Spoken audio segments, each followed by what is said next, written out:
আবারও বেশ বড়সড় একটা ধাক্কা খেলো বাংলাদেশের ক্রিকেট। এইমাত্র কদিন আগেও এনামুল বিজয় আর মোসাদ্দেক হোসেন সৈকতকে জাতীয় দলে ফেরানোর দাবি জানিয়েছে বাংলাদেশের ক্রিকেট সমর্থকরা। আমরা কথা বলেছি বিজয়কে নিয়ে, আমরা কথা বলেছি মোসাদ্দেক হোসেন সৈকতকে নিয়ে, কারণ তারা ঘরোয়া আসলে দুর্দান্ত পারফর্ম করেছেন, ঢাকা প্রিমিয়ার লিগ হোক বা বিপিএল হোক।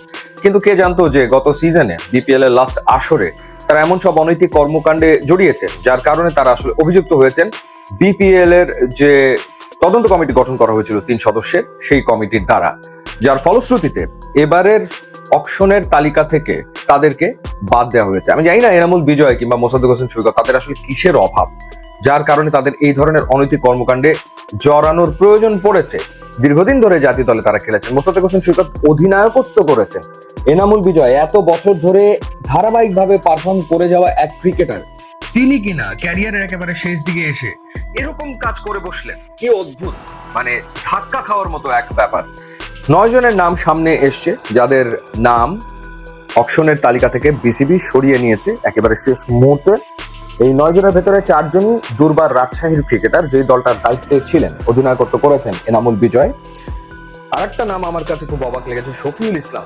মানে এত অভিজ্ঞ এক্সপেরিয়েন্স ক্রিকেটার, এতদিন ধরে ক্রিকেট খেলেছেন, সাকিব, মাহমুদুল্লাহ রিয়াদ, মুশফিকদের সাথে ক্রিকেট খেলেছেন, তামিমের সাথে ক্রিকেট খেলেছেন।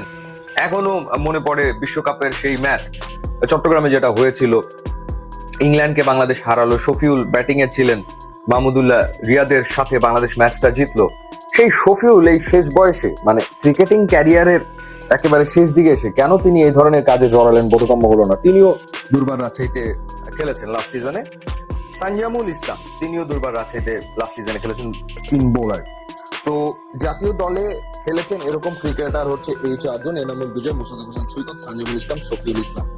এছাড়া বাকি যাদের নাম এসছে বা যাদের নাম অপশন থেকে বাদ পড়েছে, আলাউদ্দিন বাবু, এরপর নিয়াদুজ্জামান সিলেটের হয়ে লাস্ট সিজনে খেলেছেন, এরপর মিজানুর রহমান, এরপর মনির হোসেন খান, এবং বয়স ভিত্তিক দলের একজন ক্রিকেটার রয়েছেন, তিনি বিপিএল এ সম্ভবত খেলেননি, অন্য কোনো কারণে তার নাম সরিয়ে নেওয়া হয়েছে। সব মিলিয়ে বিপিএল এর লিস্ট থেকে দেখা যাচ্ছে যে 9 জন ক্রিকেটারকে আপাতত সরানো হয়েছে। এই সংখ্যা আরো বাড়তে পারে, বাড়ার সম্ভাবনা আসলে প্রবল।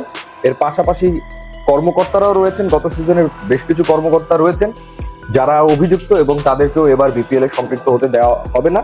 বিসিবি বেশ শক্ত একটা অবস্থান নিচ্ছে, কোনো সন্দেহ নাই।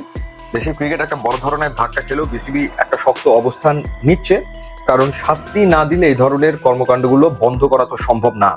তো সেই কারণেই বিসিবির দুর্নীতি দমন বিষয়ক যিনি পরামর্শক অ্যালেক্স মার্শাল, তিনি বিসিবিকে কঠোর হতে বলেছেন, এবং সেই কারণেই শেষ মুহূর্তে এসে এই ক্রিকেটারদেরকে অকশন থেকে বাদ দেওয়া হয়েছে, এবং কর্মকর্তাদের ব্যাপারেও বিসিবি একটা সিদ্ধান্ত নেবে, তেমনটাই শোনা যাচ্ছে।